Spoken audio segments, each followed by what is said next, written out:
Perihal keterangan saksi Richard Eliezer Pudiang Lumiu sebagai pelaku turut serta dalam berkas perkara terpisah, kami akan membahas mengenai peran dari saksi Richard Eliezer Pudiang Lumiu.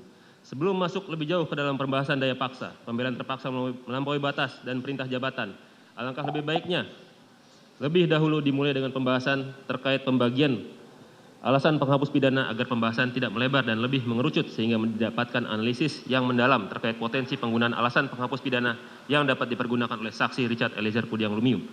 KUHP sendiri memang tidak membedakan dengan jelas tentang pembagian alasan penghapus pidana. Pembagian alasan penghapus pidana ini terdapat dalam doktrin yang berkembang dalam hukum pidana. Dari sudut pandang doktrin, alasan penghapus pidana dapat dibagi menjadi dua, yaitu alasan pemaaf dan alasan pembenar. Alasan pemaaf adalah alasan-alasan yang menghapuskan kesalahan pelaku. Oleh karena alasan ini menyangkut tentang kesalahan pelaku, maka alasan penghapus pidana ini berlaku hanya untuk diri pelaku. Sedangkan alasan pembenar adalah alasan-alasan yang menghapus sifat melawan hukum, perbuatan. Oleh karena alasan pembenar menyangkut tentang perbuatan, maka alasan ini berlaku untuk semua orang yang melakukan perbuatan tersebut. Perbedaan ini sebenarnya sangat bermanfaat dan diperlukan atau penting dalam hal terjadinya penyertaan dan keikutsertaan dalam suatu tindak pidana. Dalam hal suatu perbuatan dihalalkan, maka perbuatan itu sendiri tidak dapat dipidana. Mereka yang dengan salah satu cara ikut serta melakukan perbuatan itu, apapun bentuk pernyataannya, dengan beberapa kekecualian juga dihalalkan atau tidak dipidana. Apabila bagi pelaku hanya terdapat alasan pemaaf, maka masih ada kemungkinan bahwa orang yang membujuk, ikut serta melakukan, atau menyuruh melakukan, atau membantu melakukan dapat dipidana. Sedangkan pelaku utamanya tidak dipidana berdasarkan alasan pemaaf. Apabila dikaitkan dengan pembahasan di atas, maka alasan penghapus pidana yang berpotensi digunakan oleh saksi Richard Eliezer Pudiang Lumiu hanyalah alasan pemaaf. Karena dari fakta hukum yang terungkap di persidangan, hanya saksi Richard Eliezer Pudiang Lumiu lah yang nampak seolah-olah memiliki keadaan khusus mengenai dirinya yang dapat dipandang sebagai alasan yang cukup agar terlepas dari delik yang disangkakan kepadanya. Sehingga tidaklah tepat jika menggunakan alasan pembenar kepada saksi Richard Eliezer Pudiang Lumiu sebagai alasan penghapus pidananya. Yang mana apabila dikaitkan dengan pembahasan di atas, konsekuensi yang dari alasan pembenar adalah semua orang, yaitu saksi Ferdi Sambo, saksi Putri Candrawati, saksi Ricky Rizal Wibowo, dan terdakwa Kuat Ma'ruf yang ikut dalam perbuatan tersebut, apapun bentuk penyertaannya, tidak dapat dipidana oleh karena alasan pembenar menghapuskan sifat melawan hukum dari suatu perbuatan tersebut. Adapun yang termasuk dalam alasan pemaaf yang diatur dalam Kitab Undang-Undang Hukum Pidana, yaitu sebagai berikut. Pasal 44 KUHP, perbuatan dilakukan oleh orang yang tidak mampu bertanggung jawab. Perbuatan dilakukan karena terdapat daya paksa, pasal 48 KUHP. Perbuatan karena pembelaan terpaksa yang melampaui batas, pasal 49 ayat 2 KUHP. Perbuatan yang dilakukan untuk menjalankan perintah jabatan yang tidak sah, pasal 51 ayat 2 KUHP. Penuntut umum akan membahas perihal keadaan tersebut satu persatu. Pertama, daya paksa, pasal 48 KUHP.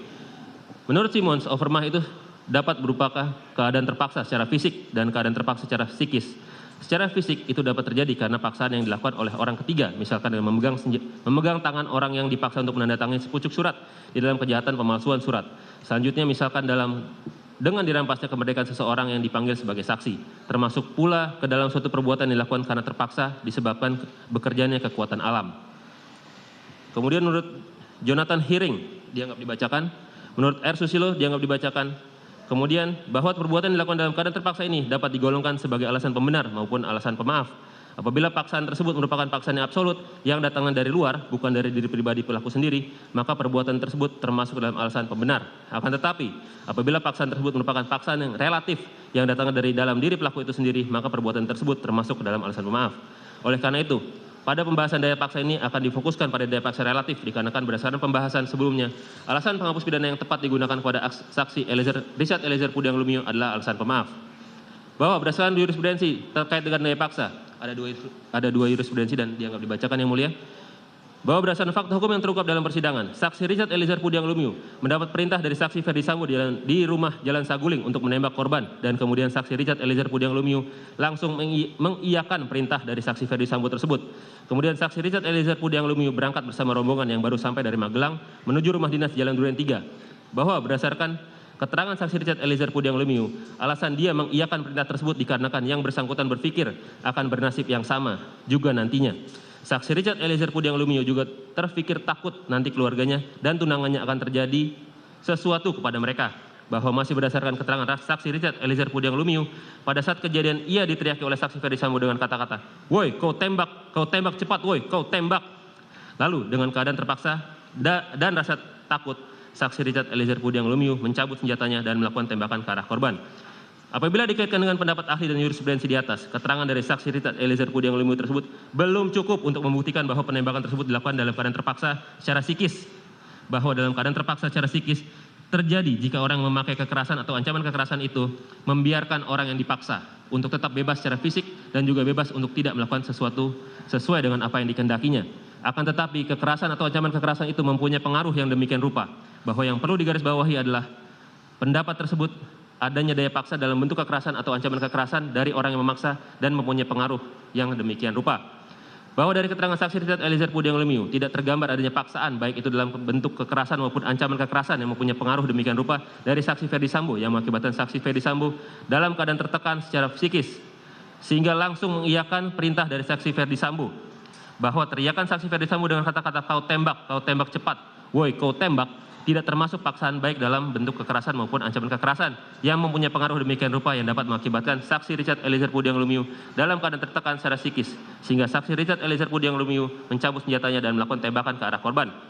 Lebih lanjut, apabila dikaitkan dengan jurisprudensi di atas, maka perasaan atau pikiran saksi Richard Eliezer Pudiang Lumiu yaitu bahwa apabila dia menolak perintah tersebut maka akan bernasib sama juga nantinya, kemudian akan yang bersangkutan juga terfikir takut nanti keluarga atau tunangannya akan terjadi sesuatu kepada mereka, tidaklah dapat dikatakan sebagai bentuk keadaan terpaksa yang mengakibatkan saksi Richard Eliezer Pudiang Lumiu dalam keadaan tertekan secara psikis.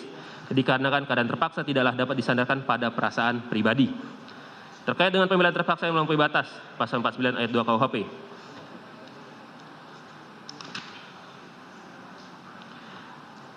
Pasal 5 masih terkait dengan pasal 49 ayat 1 KUHP, akan tetapi pembelaan diri di sini dilakukan sudah melampaui batas-batas yang wajar dalam pembelaan yang terpaksa melampaui batas. Ada dua hal yang harus diperhatikan yaitu dianggap dibacakan yang mulia. Pendapat R. Susilo dianggap dibacakan. Sesungguhnya pembelaan terpaksa melampaui batas sebagaimana diatur dalam pasal 49 ayat 2 KUHP pada pokoknya melanggar azas subsidiaritas dan azas proporsionalitas sebagaimana dipersyaratkan pada pembelaan terpaksa pasal 49 ayat 1 KUHP. Hanya saja pembuatnya tidak dipidana karena dalam keadaan tekanan psikis yang berat.